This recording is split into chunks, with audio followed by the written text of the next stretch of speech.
Describe Manchester, the city. It's like a pirate ship full of scurvy dogs, vagabonds and ne'er-do-wells, and a couple of half-decent football teams every now and again, and a couple of half-decent bands. Much the same as Liverpool, really. Liverpool, Manchester, identity, originality, industry, radicalism, history, music, football.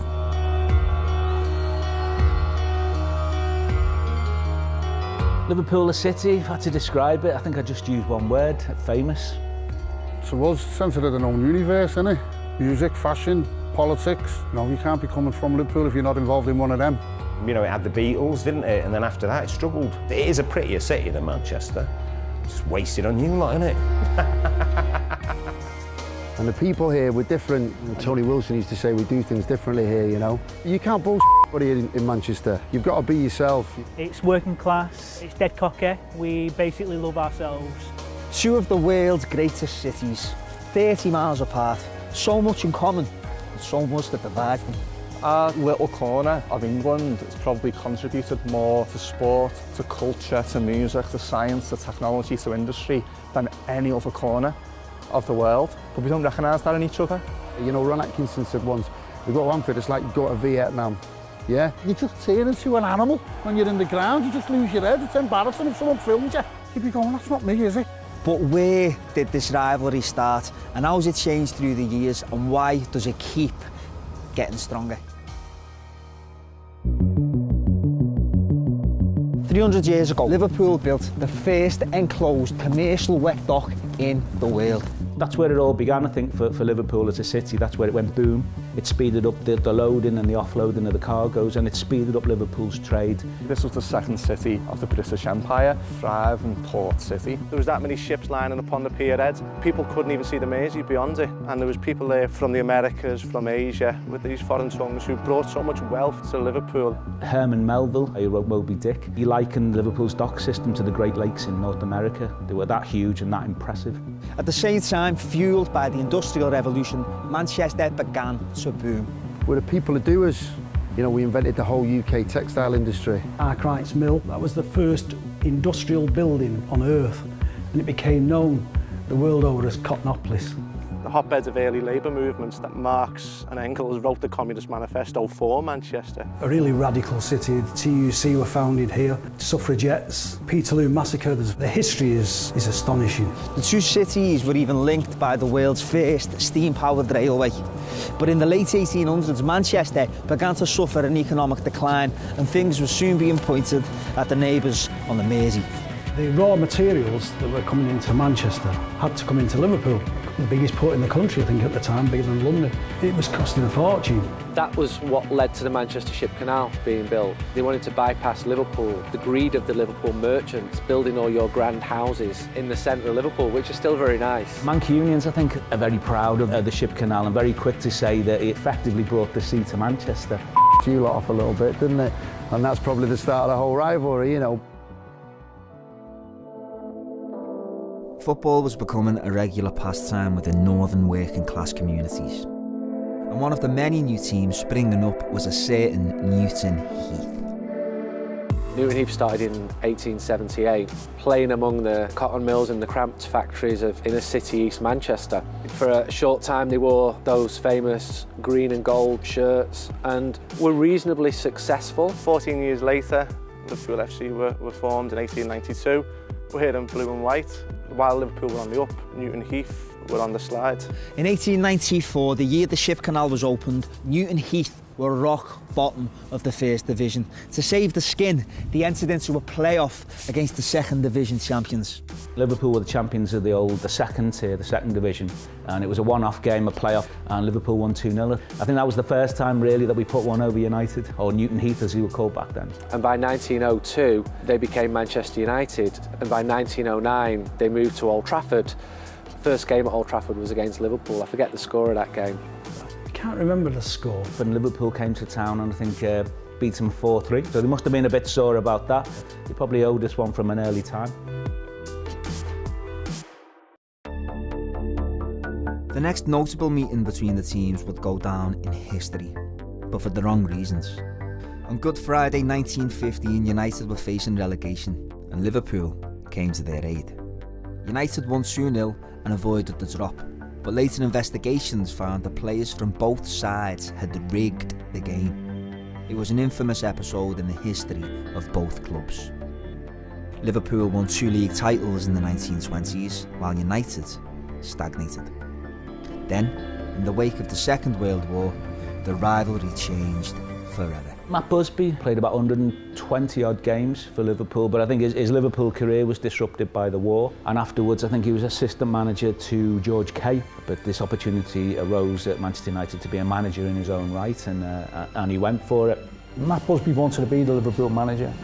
He was only offered a coaching role. When he left, I think there was a bit of animosity there because they usually give him a going away match or testimonial match type of thing, and it never happened, you know. And I think if you talk to fans of a certain vintage, Liverpool fans, they've got an awful lot of respect for Matt Busby. A full salute to Matt Busby. If you read about him, one of the nicest people, doesn't matter who he supports, they'd never say a bad word about him. I think, and I'm ashamed to say this, I was probably 16 when I actually found out he'd played for Liverpool, which is a remarkably late time to know such a fact, especially if we consider that in the 1960s he was voted by Liverpool fans to be their captain in the perfect team of the last, say, was it 100 years. I've always maintained this to United fans. His heart was in Liverpool.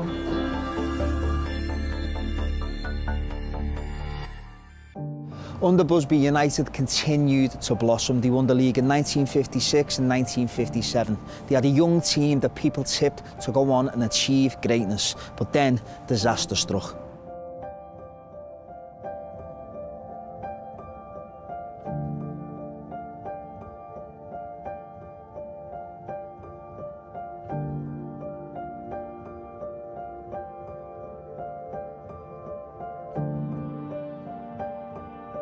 I can remember the moment when I heard about the Munich air disaster. I think that was the first time I ever saw my father cry. The city was numb, as it would be if it happened now to any major football club. It's a terrible thing to happen. I think Liverpool, like a lot of clubs at the time, said that they'd lend players to United in the aftermath of Munich, and rightly so. It was on the front page of the Echo, tribute to one of the greatest teams of our times, and that generation of Liverpool fans back then would have remembered Matt playing for Liverpool, so to find out that he was part of that would have been awful.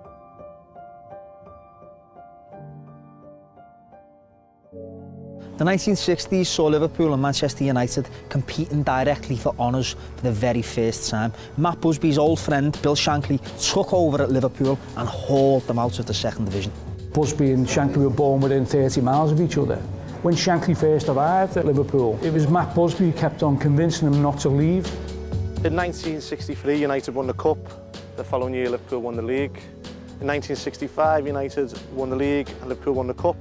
In '66, Liverpool won the league, and then the following year in '67, United won the league. So at this time, in a sporting sense, the two clubs were really going up against each other. There was a competitiveness there, definitely, between the two teams, but I think, again, for fans of that generation, there wasn't the same edge, I don't think, that there was with Leeds. The rivalry was there, but the hate wasn't there then. It wasn't there then. My first away Liverpool match was April 1963. You could go where you wanted, so we just went into the Cup. Could you imagine Liverpool and supporters now going around the ground and getting involved with Man United, or they come out to the Cup? Because that's what you used to do years ago. All of the Liverpool supporters were bothered about, can you see the pitch, son? You know, you got this little lad from Higher Oakenshaw on the east side of Manchester being looked after by the Copites. Just imagine that happens today. It just wouldn't happen, put it that way. Well, do you know, I was used to speak to my dad about it when he was alive years ago, and he said there was never any rivalry against Liverpool, per se. Yeah, I mean, I remember watching Liverpool against Arsenal in 1971, Steve Highway. Didn't they go 1-0 up Liverpool? Still Highway, dangerous indeed! Oh, goal! We supported Liverpool because they were nearer to Manchester. You speak to my old man, he's had time for Liverpool. He's a great team, great manager, Bill Shankly. Love Roger Hunt amazingly. What a great player Roger Hunt was, you know. A real chance for Roger Hunt! We'd always say, my dad, that the best player I ever saw at Anfield was George Best. If not the best player that ever lived, he's equal to the best player that ever lived. A real chance here for Best! think I once read that Bill Shankly thought the same. In 1968, Manchester United found themselves on the cusp of greatness when they became the first English side to reach a European Cup final, a feat Liverpool were denied 3 years earlier by Inter Milan. I think it caught the imagination of the nation because of what had gone on 10 years before. As kids, we didn't really think too much about it, really. You know, we just thought, you know, Liverpool were a great team and United had won the European Cup. We weren't thinking they've won the first European Cup. That wasn't even in our mindset, you know, because Celtic had done it. It was sort of the end of an era, the end of Sir Matt Busby's dynasty, because after that, United drained away. Football fan culture was changing. The gentle mockery of the 1960s terraces was giving way to something entirely different. Society changed. Factor in social issues such as football hooliganism, and the rivalry became very heated. Huge rivalries between football clubs started when people were more mobile, when they started to go to away games. All right, it was a trickle at first, but then it became a fashion. Obviously, fans started singing on the terraces. By people singing, that's identification. You can go to the match with your mates and stand with your mates and scream with your mates. My first trip to Old Trafford was with my dad in November '72, and I couldn't understand the level of animosity. And as a youngster, you're thinking, don't say anything, Dad, you know, don't say anything, because I knew the danger. If you look at the average attendances, United and Liverpool were becoming the best two supported teams in England. With that came animosity. We were the biggest team of the 60s. And then we had no success at Busby, so the whole thing fell apart. And then you came in, you already were planning that with Shankly. And so to us, there's got to be some resentment, hasn't there?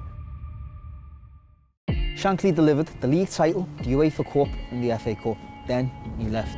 United's demise, however, was confirmed 4 months earlier. They were relegated. When we went down in '74, I mean, obviously we were all laughing about it. That was a shock. You don't expect teams like Manchester United to get relegated. It's very hard to believe Man United ever played in the low division. I think we were also thinking, how are they going to cope with them in the second division? And suddenly, from nowhere, the Red Army was born. They came from everywhere. Wherever you went, Cornwall, Wales or whatever, the local hard knock would be a United fan because of their reputation. One of the first games of the season they had in the second division, what you can describe as Bay City Rovers fans get off the train because they were all tightened up. Liverpool never really adopted that, so we felt as teenagers, oh my God, have you seen the state of them? Manchester United were promoted in 1975 and the rivalry was about to pick up where it left off. What looks like the biggest crowd of the season here at Anfield for a renewal of old rivalries. One thing to say about United is they always turned up at Anfield. Not many teams did. The Stretford Town have come down the East Lancs Road for the day. As a kid, I was always fascinated by Man United. The build-up to United coming to Goodison or Anfield, be building up for 2 weeks. You know, the Red Army were coming. There they are, penned in on the right with this special dividing wall which has been put here to divide Manchester United supporters from Liverpool supporters. What the authorities did for that game, because they were expecting the Tartan hordes to come, was to put a partition in the Anfield Road, so you could see things were changing. You have to have the bottle to just go and watch and support your team, you know, particularly away from home. Always a bit nervous going to United, and it was vice versa. It was the same for them coming here. It's on top, man, but good fun, yo. You have to be on your toes. With Bob Paisley at the helm, Liverpool were about to dominate in England and abroad. But one team would prove to be a constant thorn in their side. The FA Cup final was a big event then. And my old fella said to me, they're going to lose, you know. They've won the league, they're in the European Cup final on Wednesday. They're going to beat us, you know. It was a bit of a dull game, but it was like 6 minutes of excitement that Stuart Pearson scored. He was my hero. And Jimmy Case scored a great equaliser. Case, good turn. Oh, yes! And then 2 minutes later, Lou Macari shanked a shot that was going out for a throw-in, never mind a corner, and rebounded off Jimmy Greenoff's chest. Jimmy Greenoff. And has it gone in by Macari, is it? Greenoff, a mank goal. Do you know what I mean? If you ask anyone what's a mank goal, and they'll know what you're on about. Proper mank goal, that. I think we only had about three shots on your net. Scored 2 of them. Great. One of them wasn't even a shot on your net.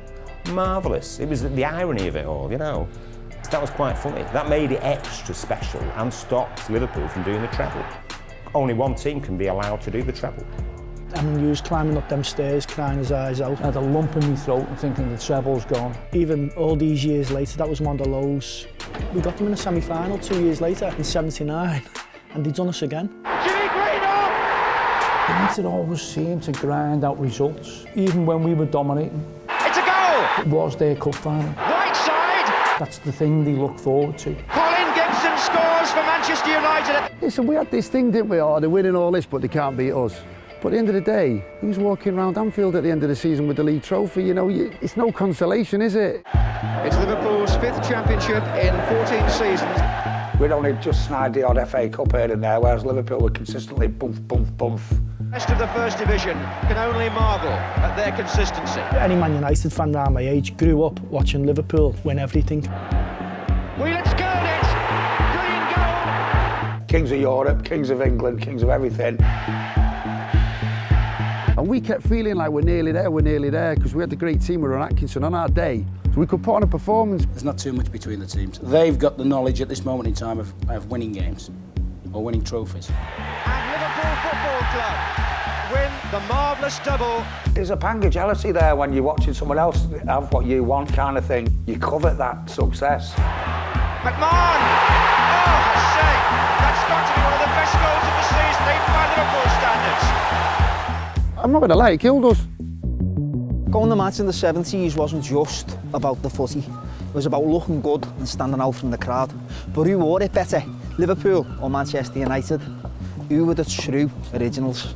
There's all debates about this, isn't there? And, you know, and the Cockneys even what I say, they started it, which is anybody tells you is a complete nonsense. Trust me, I'm of an age where I could remember. It started in Liverpool, very quickly followed by Manchester. Manchester had its Perry Boys, Liverpool had its, I don't know what you call them, the Scallies. You've had your punks, you've had your Teds, you've had your mods. This was another, like, subculture. If you went to any concert through the 80s, all across Europe, all the lads doing the tickets and the swag have been Manx and Scousers. If you're growing up in Salford, or in Huyton, and it's grey and it's dark and it's tower blocks, if you suddenly transport yourself to Nice and all these local lads are walking around in, like, you know, bright colours and boat shoes, and it's a bit different.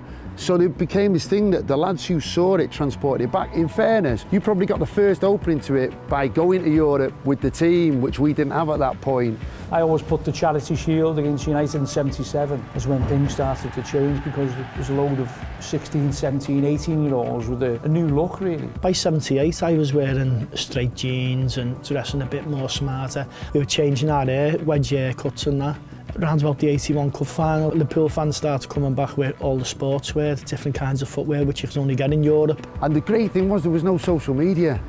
So every bit of it was word of mouth, and that's why it became important to the football. If you want to know what the latest trainees were, or the latest trackie, or the latest jacket was, you'd have to go up the Anfield Road, or you'd have to go on the scoreboard, or wherever. Now people can just tap into the internet. But back then it might have been some lads just went to some remote part of, like, Switzerland and found this label and came back with it. And we used to do that. You get the Scousers coming down, so what's he wearing? What's one of them trainers? Like, you know, could you see that kid with the little tash and the flick hair and them trainers? What were they? I've never seen them. Went to Birmingham once, Birmingham fans were singing about us looking like Spandau Ballet. You go and play them a year or two later and they're all dressed like you. West Ham came here in 1985. Diamond golfing jumpers and all this tennis wear, but by then we'd migrated onto a new look, which was like lambswool crew neck jumpers, semi-flared cords, dressing like a bloody geography teacher, really. We're looking at all these Cockneys and they're saying, look, all these scruffs, you know. We said, well, you haven't got a clue, we don't wear any of that anymore. The Manxers always let themselves down. They'd have an earring or they'd get something wrong. Not all of them, you know what I mean, but we're sort of locked in by the river here. They'd spread out to Bury and Rochdale, so they'd get like a woolly back influence. In the mid-80s, Everton became a force. Merseyside football peaked. The league title alternated between Goodison and Anfield, but for Liverpool, tragedy lay in wait.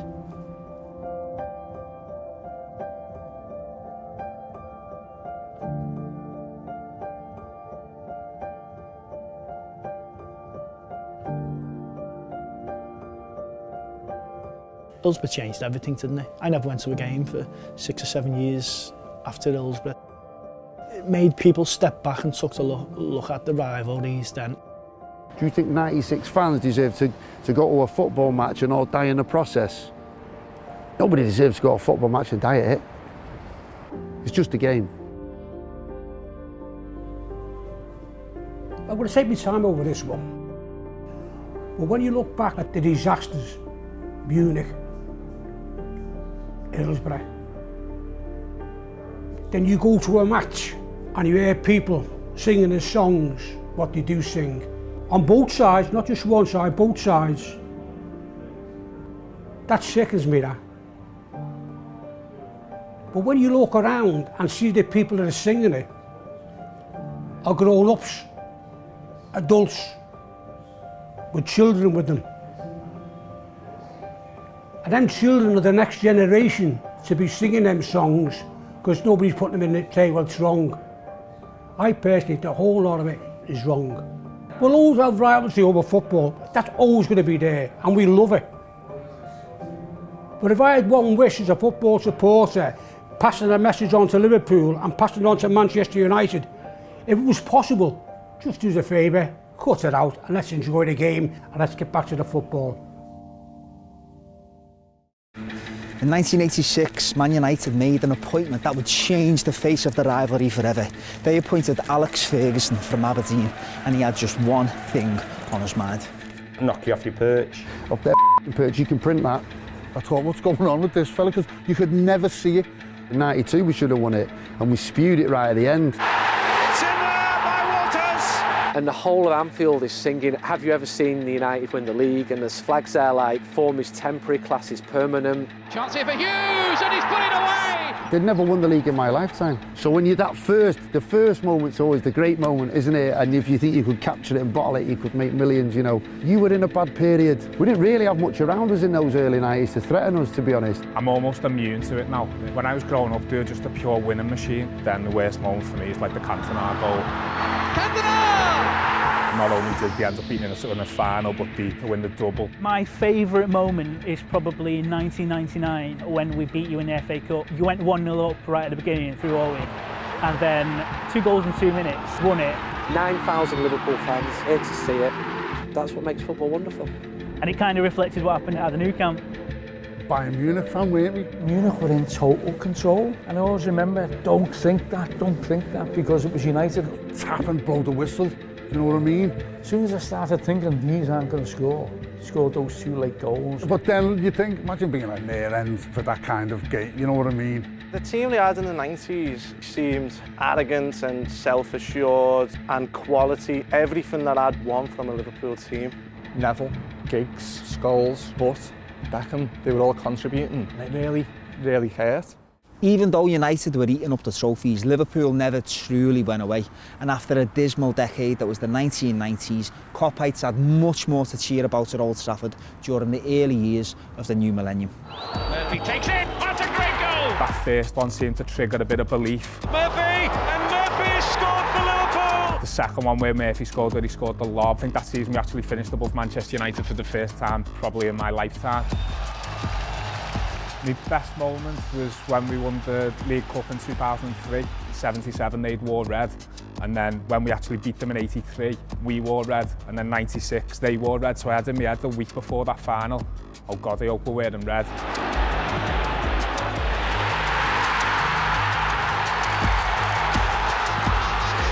Beating them in a cup final, you can't really beat that. I'm a big AC Milan fan from when I was a kid.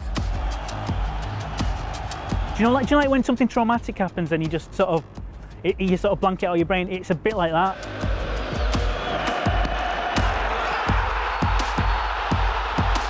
So 3-0, you think, oh, the game's done, isn't it, you know? I do remember not thinking it's over, because like I'm dead pessimistic, and I always think Liverpool are going to win because I don't want them to.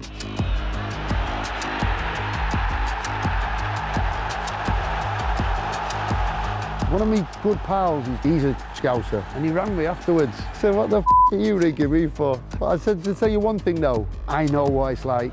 When you do it, it's the best feeling because it's the biggest trophy. I'm quite sickened by it, really. You had Carragher, Gerrard, who was the one player I would have loved United to have signed. The fact that Wayne Rooney, a Scouser, is one of Manchester United's greatest ever players, it all adds to the interest. Alex Ferguson, it felt like to me he had in the palm of his hand referees and the media alike. At the time, couldn't stand the man. And I look back now and I think, we'd have just loved him to be Liverpool's manager. Got to take your hat off to him. If you know your footy, you've got to give him it, haven't you? And he's held us as the barometer of success that he had to aim for. There's no doubt he ended up rolling off like 2 or 3 teams of like different, almost generations, if you like, similar to the way Liverpool did in like the 70s and 80s. And we've got to respect that. You had 18 league titles, we had 7, and we just slowly but very surely and quite fantastically chipped away at that with these great teams. And you think it'll last forever, but nothing lasts forever. And then when it's gone, you miss it. Football's cyclical. I think every team has the time. You've had yours, then United have had ours, then the Cockneys have had a little fiddle with it, now City are having a go, and then Liverpool are back in the mix. I can appreciate winning more because I've had to live through and grow up with Manchester United being totally dominant. Now I think Jurgen Klopp's looking and going, right, well, I'll show that Ferguson, I'll knock him off his perch.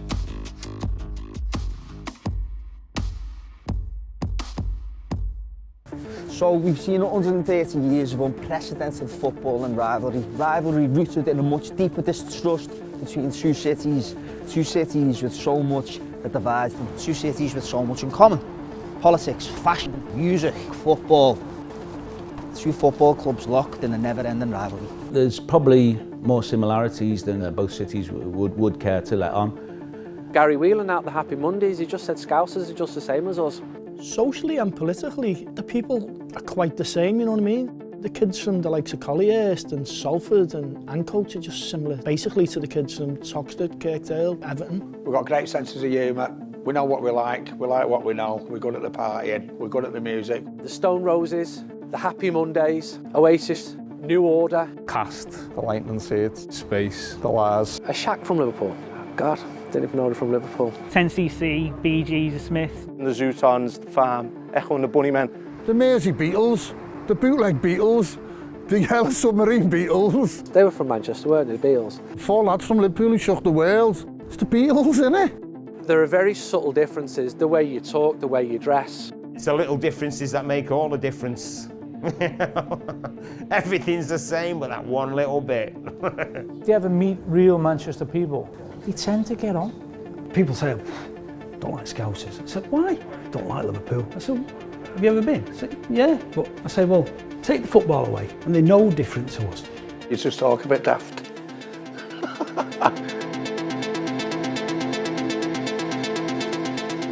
If you go and watch this game in Bangkok or Bangalore, there'll be Man United and Liverpool fans in there because it's now not just a big football rivalry, it's a coming together of 2 massive institutions now.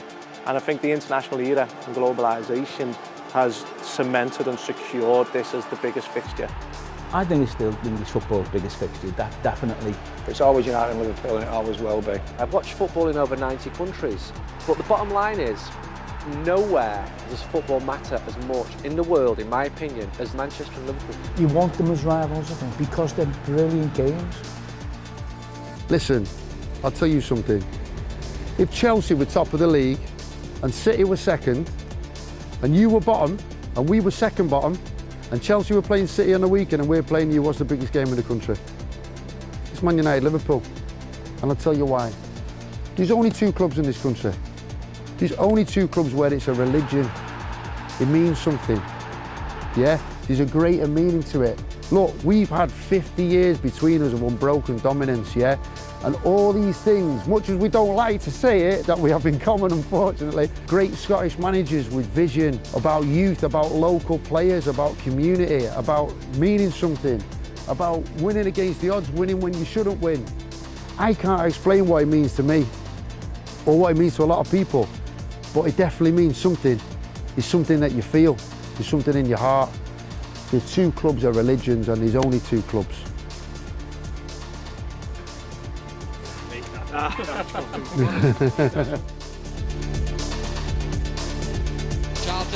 Oh, what a goal! Souness!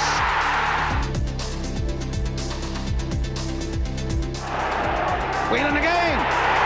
Gordon Strachan with a chance to equalise and does. Hanging cross. Oh, 3-3. Cantona is back. Lisa the hitting. Oh!